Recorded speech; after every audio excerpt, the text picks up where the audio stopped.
your horror movie podcast. All right. Mr. ADHD's got to fucking focus. Ain't no place to hide this time, and I'm still talking out loud. That's awkward. He can hear me. Yep, All right. I heard every word of it. I fucking always forget that you can hear me just because I'm not out there. Let's Are fucking you ready? go. Welcome back, Hack Stab Slash. This is your boy Hacky. We're missing Stabby, but we got me and just Justin. What is up, everyone? Let's go. We have quite the movie for you guys. It is Destroy All Neighbors. Justin picked this movie, and I think it matches what was going on in his brain at the point in time when he matched it. This was a definitely chronic-induced illness flare, if I've ever seen one. I actually forgot. I picked this. Oh my god! Did I like? I You actually kind of picked this. almost half blacked out. Yeah, we actually don't have it recorded. I wish we did because like you were getting pretty bad, so I stopped the recording. I appreciate But that. you literally went, it's my pick next week. Oh my god! Destroy All Neighbors. Which And is then insane because it's funny and actually scary. I don't remember that. Like I literally had to ask you guys later. I think I text what movie did I pick. So Yeah, you were literally here we are. like, I've never seen you as pale and sweaty in my entire life. Yeah, that was a rough day. Yeah, don't get bit by a tick. Why don't you tell me why you picked this movie? All right. So the reason I actually picked this movie is because I've been picking most of the time I've been picking a lot of 80s slashes right now. That's like my wheelhouse, the bread and butter, what I love the most. But I also want to keep us current and mix in some new ones. I literally wrote 5 movies that came out in 2024. And this one, I was going between this and a spider one, but I'm a little too scared to conquer that, like scared of spiders. Didn't really want to conquer that fear right away. This one looked kind of cool. I see dead things. I see a guitar in it, rock music, horror music. Let's fucking go. I didn't even watch the trailer. Had no clue what I was going to get myself into. I've had this on like my to watch list on Shudder forever because Right? just the cover art, dude, like right behind you, Yes, right there. looks Look. phenomenal. It Yes. gives me off like very like Evil Dead vibes, dude. It Mhm. looks awesome. It looks Yeah. like a current like 80s feel. Like this screams like a movie that you should enjoy. Exactly. And I heard that all I heard about it was that people said it's a wild ride. And I heard people saying it was a lot of fun. I didn't hear anything bad about it. They said it was wild, a lot of fun. So I'm like, you know what? Let's go. You know what? That is probably the best description you could give this movie. It's Yeah. fucking wild and it's a lot of fun. So I am Wild here and for fun. it. Let's So do my it. expectation going into it was definitely not a 5. It was 6. 6. Yes. Yes. I'll That go was with a probably 6. that was probably kind of what mine was too. We get the opening credits and they are trippy as fuck. And Mm. right away, dude, it gives you major vibes of what this movie's going to be all about. And we begin our journey with a dude named William, who's a struggling prog rock musician in a shitty apartment with his girlfriend, Emily, who seems to give him all the love and support, much like Justin's wife does with this podcast, he could ever ask for. And William plays her a track from his current work in progress album, only to realize that now he's late for work because we find out that he is an engineer at a sound studio and he is quite the pushover, both at his work and as a tenant. Like, I don't know if you felt this. The second he walks outside, Justin, Yeah. he opens the door and the building manager ropes him in to doing her job for her before he goes to work, which he's already late for. Oh yeah, and it obviously seemed like that was not the first time. You kind of got the feel right away, like she does this every single day, and he just says yes to everyone. Dude, she gives him 6 exact chores. I counted them. It's everything from putting the fuse box back together with duct tape and bubble gum. I guess, dude, strong ingenuity in this fucking building goes a long way. Yep. But now we see Williams late for work, and his Reno 911 boss lets him know that being late for work is not what rock and roll is all about. And what rock and roll is all about is this fucking dude, Caleb Bang Jensen. You have to say his full name, otherwise he gets fucking pissed. Gotta say the full name. He's in the booth today, and they're going to crank out some hits. CBJ. He's in the booth. He's acting a fool. He's snorting a bunch of cocaine. He's asking them for ketamine. Like, this dude is just off the rails. He finds some in it. Like, I think he finds it in his pockets, does everything he's got, and goes, all right, we're ready to fucking rock. And his music's terrible. It is so bad. It is not rock and roll at all. No. All this guy is like the epitome of a drug-fueled jam band that Yeah. plays at a college party that no one wants to fucking listen No one to. wants. Yeah, he's like, oh, hold on, guys. I got an acoustic guitar. Yeah, everyone's like, Yeah. oh, okay, this fucking guy again. I can play a G chord. Watch this. Right? Will decides while this dude's in there recording, he wants to play Scott some of his prog rock. And it looks like Scott's really digging it. And he's digging it right up until this dude CBJ comes out of the booth and immediately shits all over Will's music. And Scott, being another just piece of shit fucking pushover, just goes, yeah, this sucks. Play it again, man, and you're fired. Turned on him so fast. Right? He went from digging it to just like, obviously you can tell this dude's a sheep. Like he's just following what he thinks is cool, and it's just aggravating as fuck. Yep. Will heads home now after 11 hours of and this is like it says it in the movie, dude. 11 hours of unusable jam band trash. Garbage. He now sees his new neighbor moving in, who we haven't seen yet, but he's like slamming this couch and he is manhandling the fuck out of this. And Justin, I don't know if you got this, but I am 99% sure that this is the full-grown version of the barn elf from this Something in the Barn. Oh my God. Yes. Looks just like it, right? Yes. Oh my God. This man is making all kinds of animalistic noises and just manhandling the shit out of all this furniture. And now we see Will, he's trying to enjoy some time with Emily, but he can't because all he can do is listen to his neighbor make all kinds of crazy ass fucking noises. And he's got whatever music he's listening to cranked all the way up. At this point in the movie, Justin, did you feel like there was like a demonic possession going on next door? Yeah, I honestly I had no clue what was going to play out, but I thought it had something to do with that. I'm like, someone's getting possessed over there. That does not sound natural. Like he sounded like he was speaking backwards in like Latin tongues, like I was just summoning gonna say, a devil. Yes, that sounded like someone was reading the friggin' Book of the Dead out loud. So Will's finally had enough, and he's a big bad man.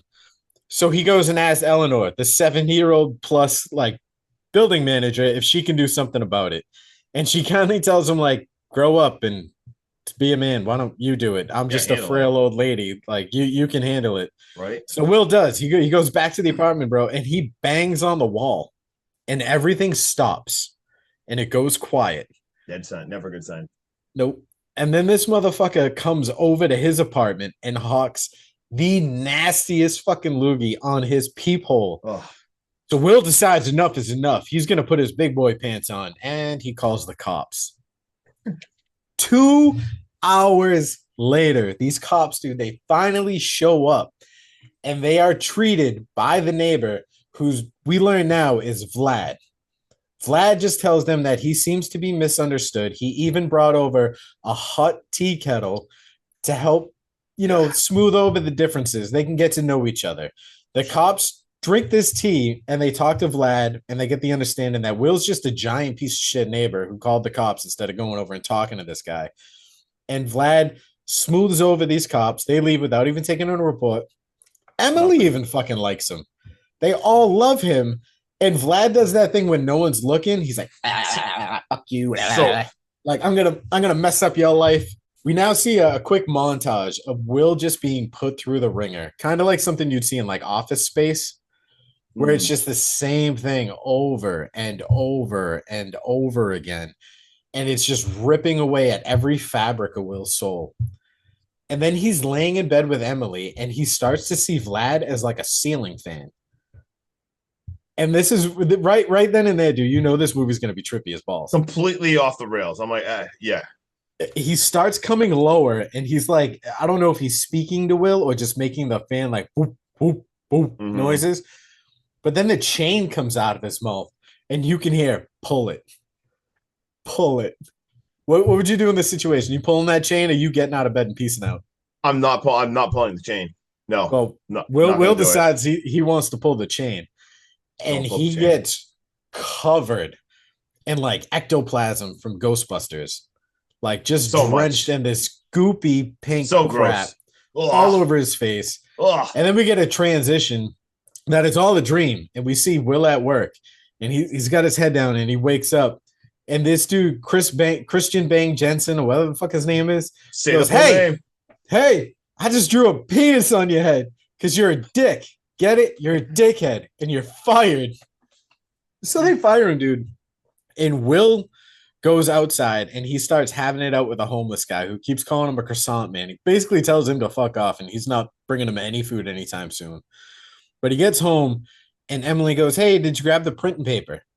This man has been asked, at least 20 times to grab printing paper for his girlfriend? So many times. And he's missed every time.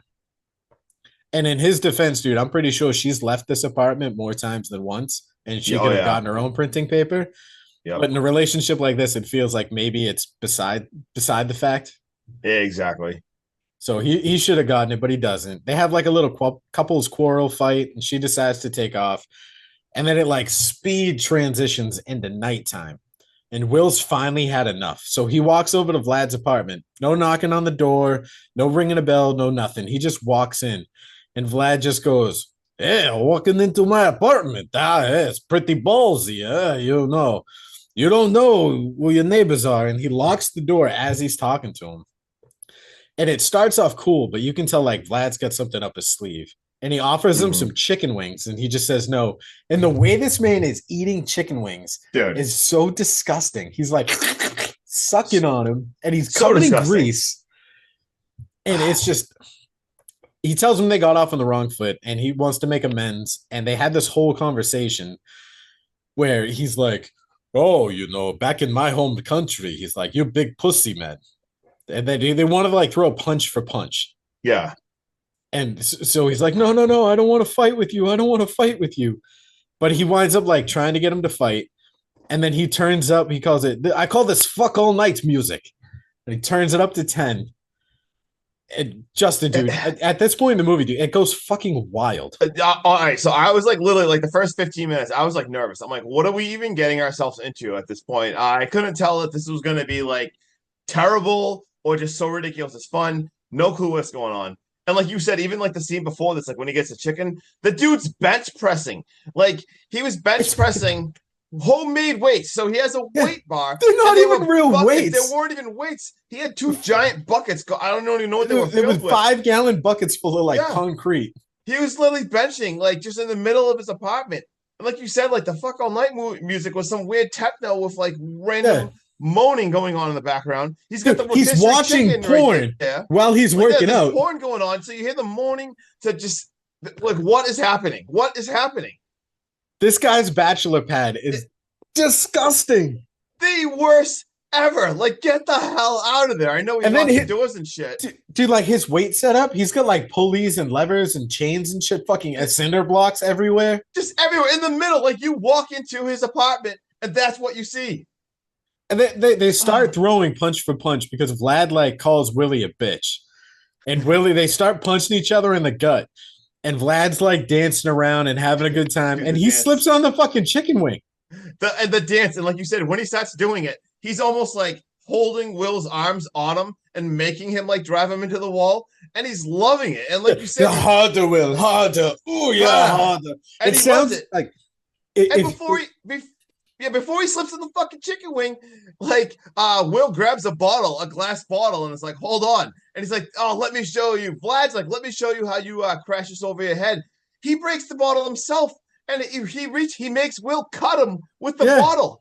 And that's when Will kind of like pushes him off. And the dude slips on the damn chicken bones, falls backwards, and then gets impales himself through the weight bar. He's trying to scoop the blood back into the fucking weight bar as it's shooting out at him. So clearly this isn't even a real weight bar. It's what is it, a fence post? Why does it have a hole in it? Yeah, it's got like a sharp thing at the end. And a hole shouldn't have a hole. And he's literally telling him, like, no, it's okay. The blood will go back in. The blood will go back in. He's putting the blood in. It's not okay, Vlad. Then he starts grabbing on a chain to try and pull himself up. And a fucking cinder block of all things, dude, has enough momentum to decapitate him. Rips his head right off. His head is off now. Like he's got no head.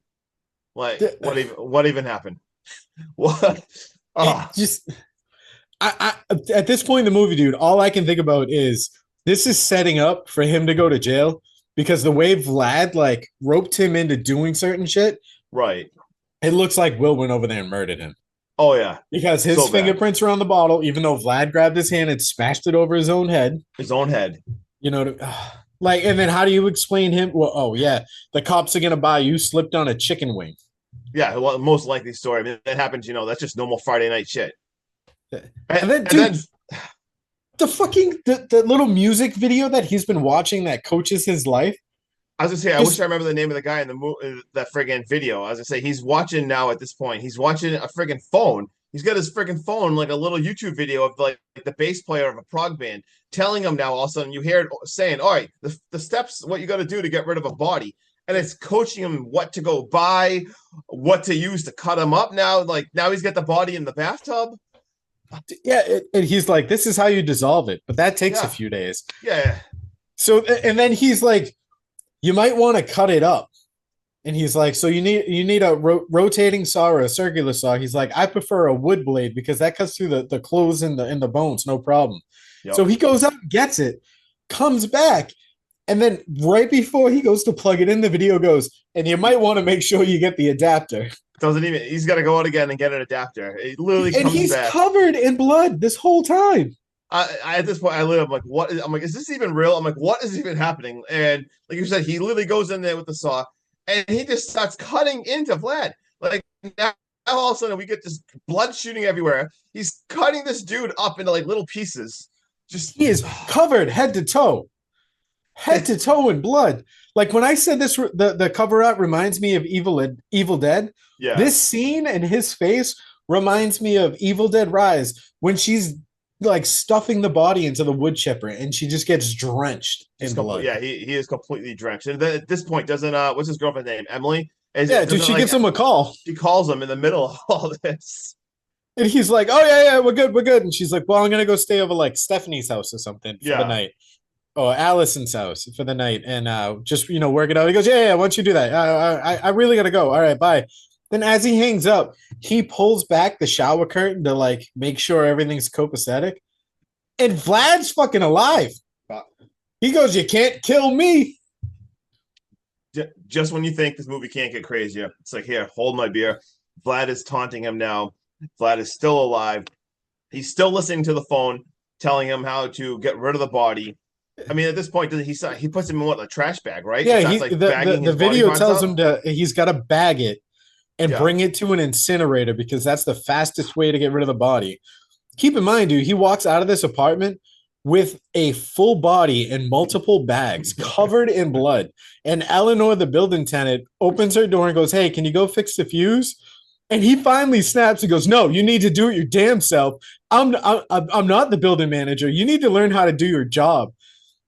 And all the while, dude, she's this sweet old lady, and she's trying to tell him that she's like, "Hey, I have something in storage that you would absolutely love to make your prog rock. I have something for you. You can have it." And he's like, "Yeah, I don't need your shit. Get away from me." Yeah, like just being a full dick to her. Loses his mind. At this point, I'm pretty sure there's like Vlad's body parts are like poking him in the face out of the friggin' trash bag. He's grabbing onto his face, not fucking around. And then when he gets to the incinerator place, how much did you love the security guard scene? I literally wrote this is like my favorite scene ever. And I wish I don't even want to butcher this guy's name. The security guard is Kumail Nanjiani. Did I say that right? Kumail? I think so. That's how I was gonna say it. All right, cool. Because I've seen that guy in so many different stuff, and I absolutely love him. And the awkward exchange of how this guy stops him from going in there, and he tries to bribe him with, I think, like $14. $14. He pulls up, and Will just goes, "Hey, I'm here to surprise somebody." He goes, "Yeah, what's his name?" Yeah. He's like, "Oh, I can't tell you, dude. That would ruin the surprise." Yeah. He goes, "Oh, is it Martin Wilson?" And he's like, Yeah, it's Martin. Yeah. He goes, "Oh yeah, okay, cool. Martin Wilson doesn't work here." Yeah, there's no such thing. And then he, like you said, dude, he grabs the $14 and he's like, here. Just he's like, "Are you trying to bribe a federal employee?" And he's like, "You're a security guard." And he goes, "Yeah, but what if I was?" And then he goes, "What is that?" And he goes, "It's like $14." I in my notes, Justin, I go, "This is Justin to a T." I can picture you arguing with someone going, "I'm not going to make a fucking eBay profile. Fuck you." Dude, the fact that he like pulls out a cassette tat. This is a cassette thing, and this is the original cassette. You can sell this on eBay for like $400. He's like, all right, well, I don't do eBay. All right, well, set up an account. I'm not gonna set up an account for eBay. Like, why don't you just go sell it, come back in a few weeks, and give me $414? And then Will's like, 414? Where did that come from? He's like 400 plus the original 14. Dude. The exchange between these two, I thought was the best part of the movie. Yeah, and then right before we move on to the next part, like he starts all of a sudden, like I think in the background, Vlad's like yelling at him, and he's like, "Shut up, you shut up!"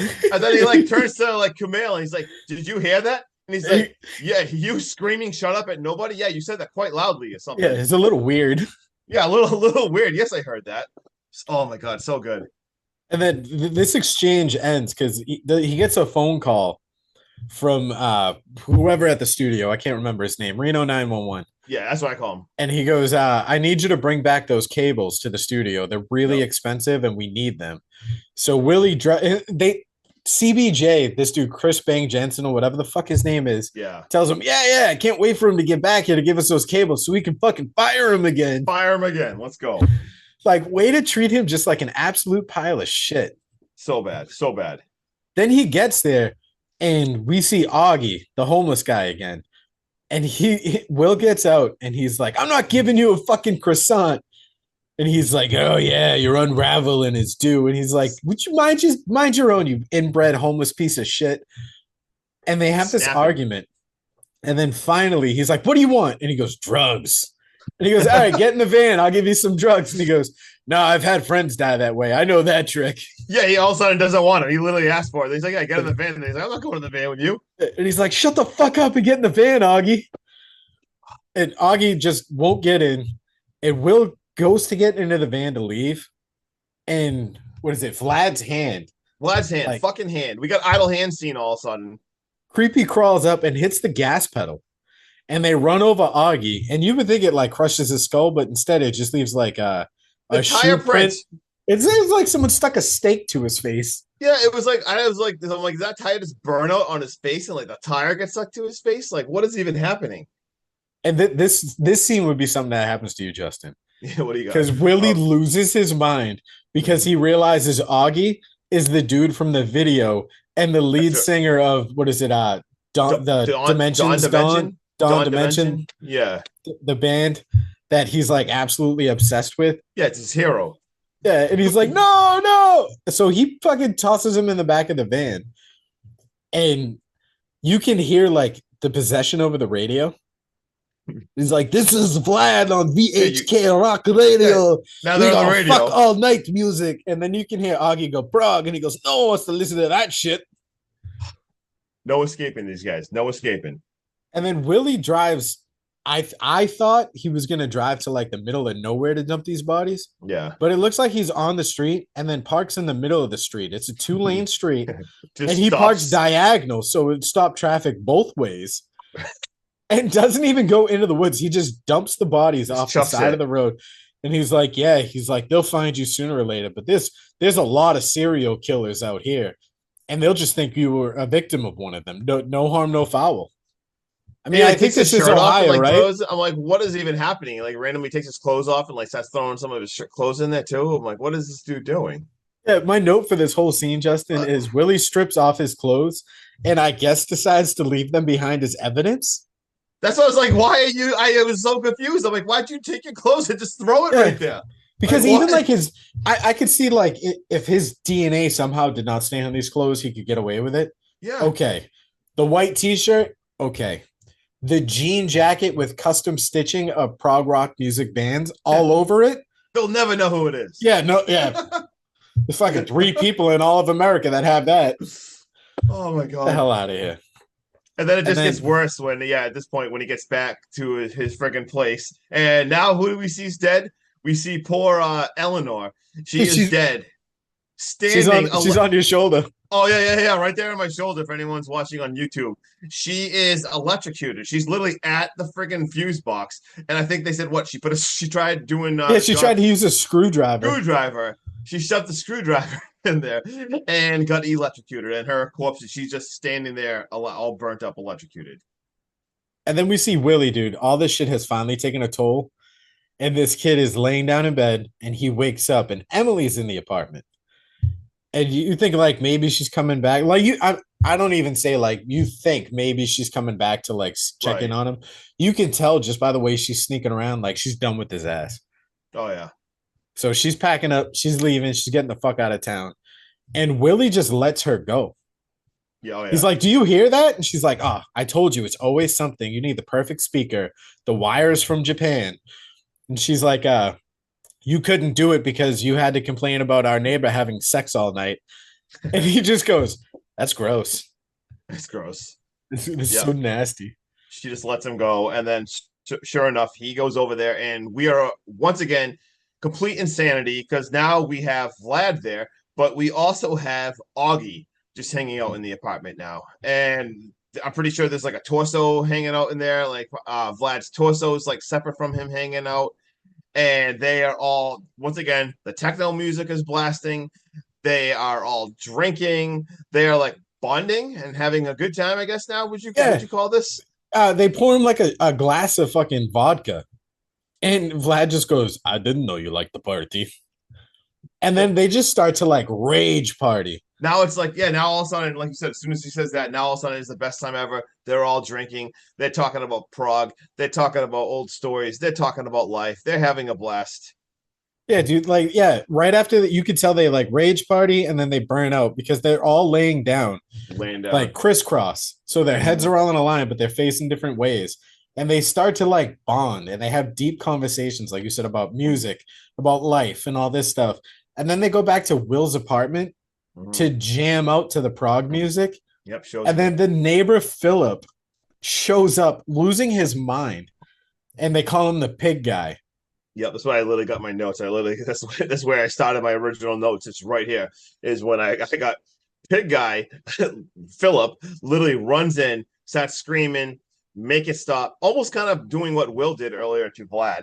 And he actually ends up breaking the Dawn Dimension record. And at this point, like he absolutely loses it. And he actually ends up stabbing pig guy in the neck with it. But he starts all of a sudden still attacking him. So this dude's attacking him. And at this point, Will just starts stabbing him in the back. And I'm talking, he stabs him with a knife. He grabs a drumstick. I'm pretty sure he's got pencils. He stabs him like 6 times, just completely killing him. And this guy's still going. He finally grabs like a cleaver or something, and he cuts his head off. And then the best part is Emily, of course, walks in at this point. And do you remember what Vlad said? He's just like, awkward. Yeah. Dude, this whole scene is just absolute insanity. So they stabbed this guy so many times on the back, you'd think he was a fucking hedgehog. yeah, just like I said, with so many different things. Literally, Emily confronts him at this time, and she runs away. And he's basically like, "Are you going to go to the cops?" And she's like, "Yeah, I'm pretty sure I'm going to go to the cops. Pretty sure I got to go to the cops." And then all of a sudden, you see the cops come, like and they like literally just like, get off the elevator, and he's hanging out in like the hallway, just like sitting down.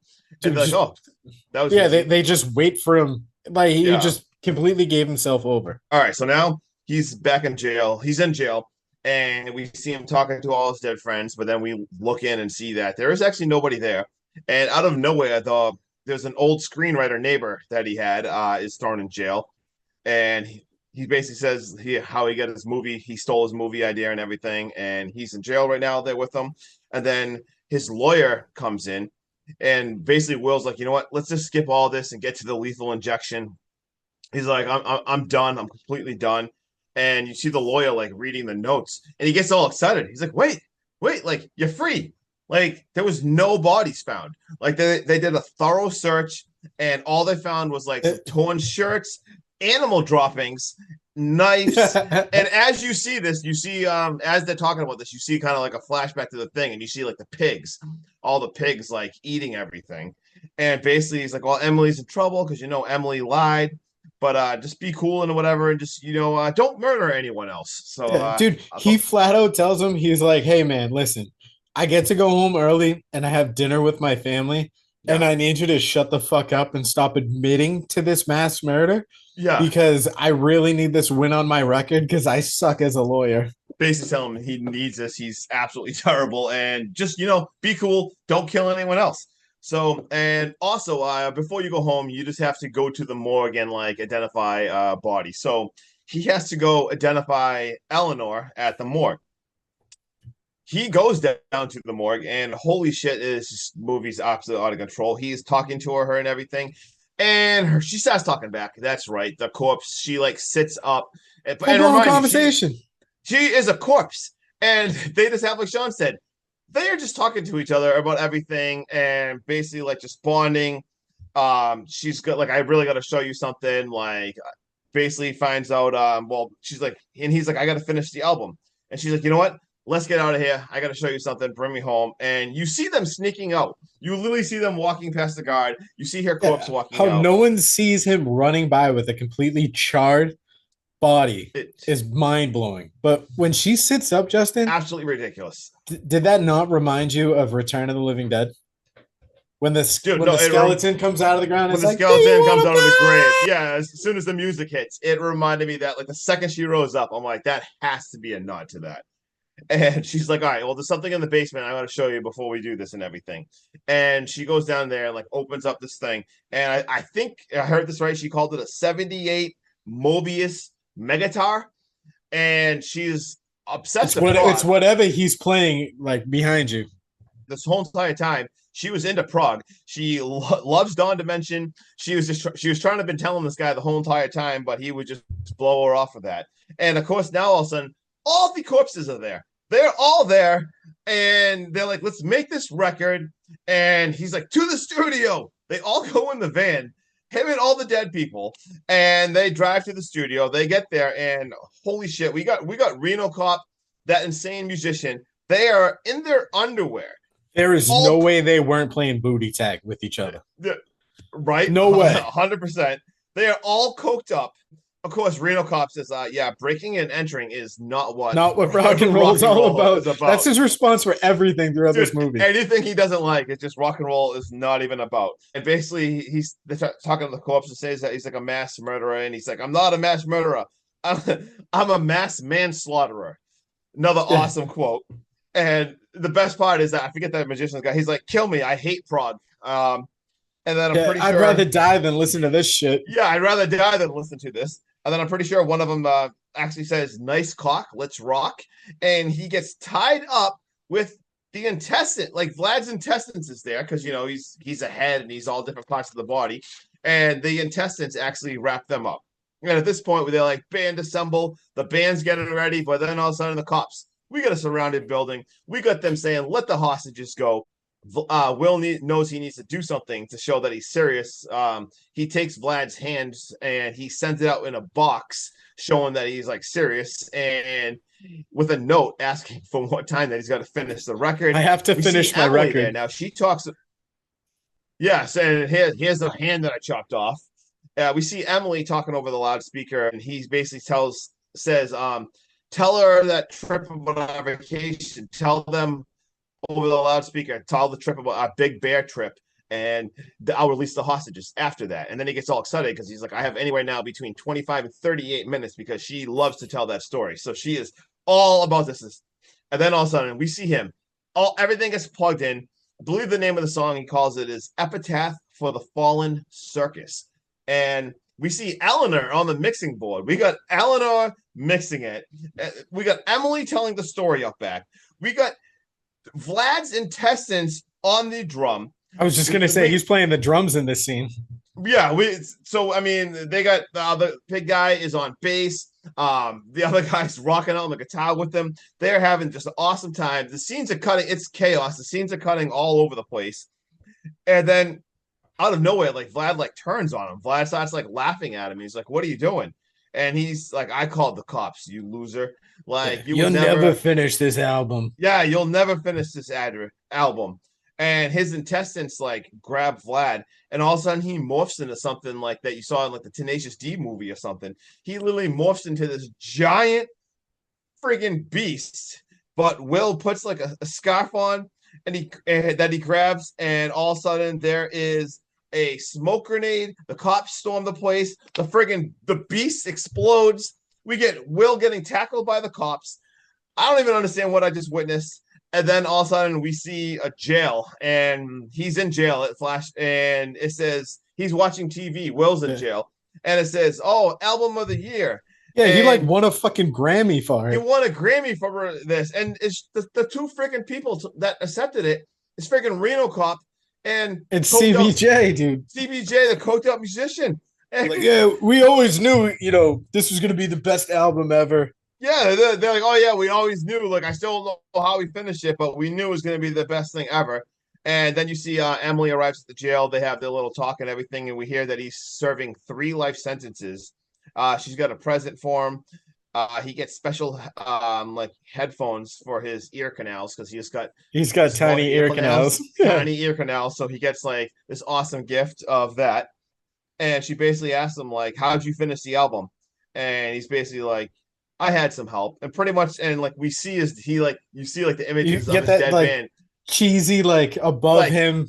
yeah. If anyone remembers Happy Gilmore, think about at the end of Happy Gilmore when you see like Chubbs and like the alligator standing next to him, and they like wave to him, and Kramer and all them. So picture that, like you see that.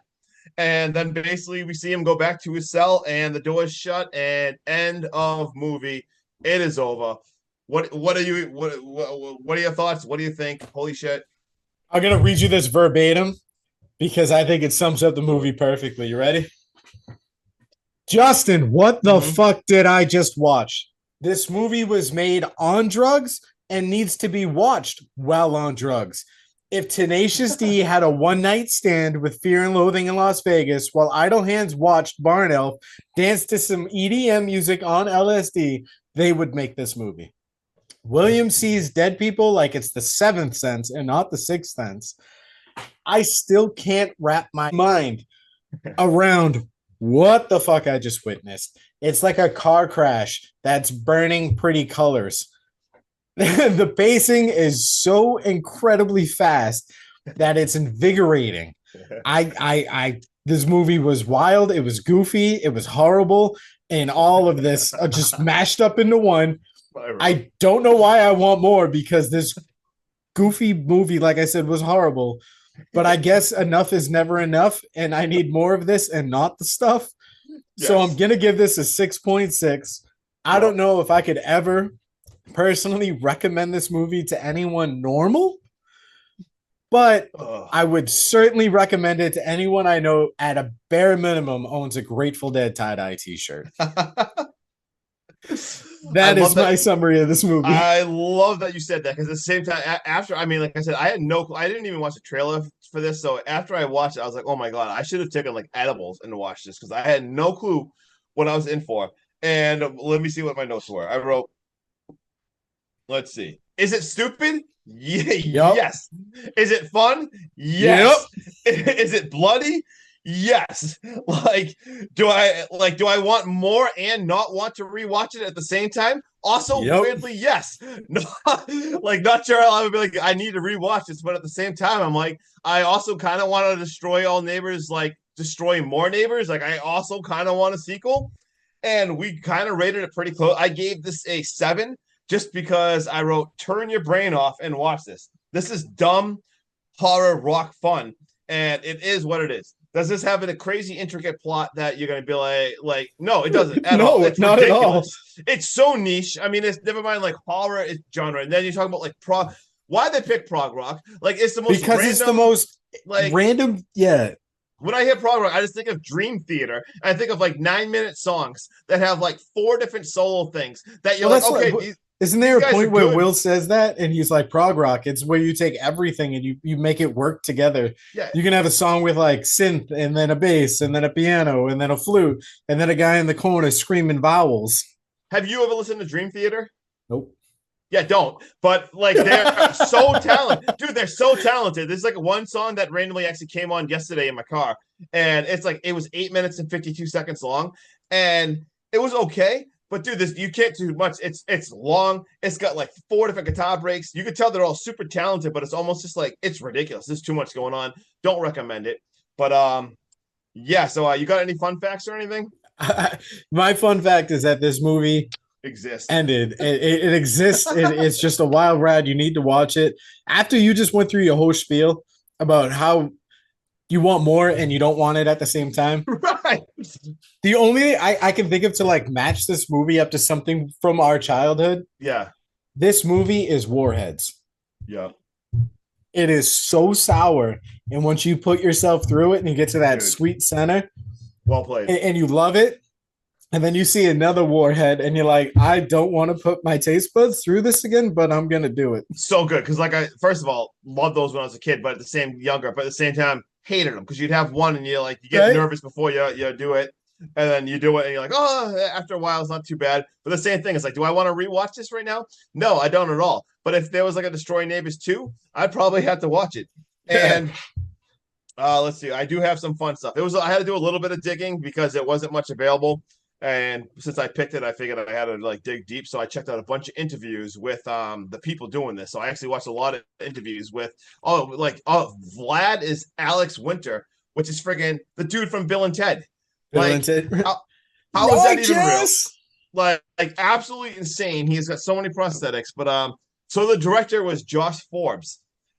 I think you'll really like this. So this was exact quote from him. He basically said, you know how everyone's into elevated horror right now, and everyone wants like A24. Everyone loves A24. Well, he wants all his movies to be B23. How freaking awesome is that, dude? He says he wants like this makes sense. So he's like he loved the fun, crazy, wacky, dumb movies, like, and he compared it to Ernest Scared Stupid, that movie Freaked, Bill and Which Ted. Alex Winters is also in. Yeah, so he's a big fan. He says he loves Bill and Ted, Ernest Scared, all those kind of movies. He said he wanted just to make something fun as fuck. That's all he was going for. He wasn't trying to be anything funner. He says he wanted just one of those dumb, crazy movies that you just watch that are just like ridiculous. He says those stuff need to exist. Everything right now is like, oh, A24, like oh, did you see this plot twist coming? How many twists is it to freak you out? Oh, you got to get on this elevated horror. He's like, no, man, I'm making B23.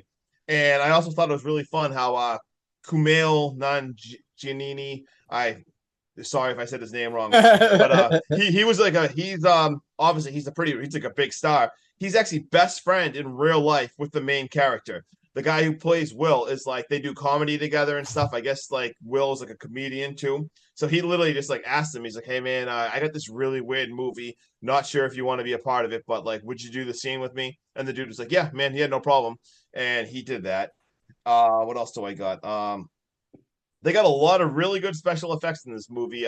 Artists and everything. This guy named Bill Corso did the special effects makeup for Vlad, and he also did the Trickster from Brain Scan. So I thought that was really cool. So, and we covered that. Throwback to one of my comfort movies. I was gonna say throwback to that, so I had to write that down. And another guy who did this guy named Gabe Bartolos. Sorry if I screw up all these names, but he also has done prosthetic work and artwork in Leprechaun, Friday the 13th Part 6, Texas Chainsaw Massacre 2, all the Basket Case movies. So we had some big people watching there. And the idea of this whole entire movie, I think you said, was the director and I think the guy who wrote it. They were just talking about like literally just hating their neighbors and complaining about the neighbors. And he's like, you know what? We should just write a movie about like killing our neighbors. Dude, he literally kills all of his neighbors. Yeah. And also, like, holy shit, people, like, come up with ideas. Like, see how easy that was? This dude literally had this idea of talking about bad neighbors, and he literally created this insane art, just ridiculousness from it. But I just thought that was pretty cool that he was literally just talking, and he actually followed through with that, and he literally destroyed all the neighbors. So we've covered 2 movies this season that are pretty original, in my opinion, Justin. Yeah. And have all started with someone just being like, let's make a movie like this. It's destroy all neighbors. I've never seen anything along this premise. And then we just did Vicious Fun, where you know, a 12-step program for serial killers. That was pretty bad. A mass murderer because of prog music. Like, this is what we need in 2024. 100%. I feel like this is why the golden age of horror is the 80s, because they had all these crazy ass ideas. And that's why I love to get back to that. He referenced that. Like, let's make it fun again. You need a few of these. Like, trust me, I love some of the real serious shit too. Fucking love it. It's awesome. But at the same time, you need something stupid like this with the guitar, just crazy shit, rock and roll. Like, Like, let's yeah, fucking go. 1000%, dude. For every Shining there Yeah. is, that is, I think, a masterpiece. Oh yeah, And it's very serious and like dreadful and stuff. You need to destroy all neighbors. 100%. And I can say the same thing. Like I'm obsessed in the last like 10 years. Like my favorite like serious one is probably It Follows. And I mean, I've read that screenplay. I like it so much. I've probably seen it like 4 or 5 times. Like I love that movie so much. So much going on in that. But at the same time, like shit like this is like super fun. Just Dude, and then right around that time frame, like you said, It Follows came out and it's super serious. I think, if I'm not mistaken, that same year or the year after, we got Final Girls. Yeah. Oh shit. Like Yeah, you need to have that yin and yang in horror, Yeah. and you get these masterpieces. Like I'm tired of reboots and remakes and Yeah. requels and all that shit. Like give us some originality. And the last thing I'll just touch even on that too. Like so many people just because like mainstream horror, everyone just thinks everything's a remake, and it is. Like trust me, there's they're remaking movies that just came out a few years ago. But people do need to look a little deeper. Like maybe look to Shudder, find like the Destroy All Neighbors, because there is original horror coming out. You just have to. You just got to look dig for it, and that sucks there because it doesn't have that like big money marketing back. Yeah, exactly. But, you know what I mean? We are starting to get like you said, dude, on Shudder, you get these kind of niche original-esque movies like Skinamarink. I've never seen anything like that. Yeah. And we covered like both of those movies we just talked about, Destroy All Neighbors and Vicious Fun, as Shudder originals. Yep. Let's fucking go. Shout out Shudder. Shout out Shudder. There you go. I like that. Shout out Shudder Sundays. Shout out Shudder. Let's do it. Shout out Shudder. Sponsor us. Stuttering here, right? Please. Please. Oh. But I think that just about wraps it up. Yep. We're good. I'm Hacky. We're missing Stabby. This guy right here. Just Justin. Peace Hell out. yeah. Later. Peace.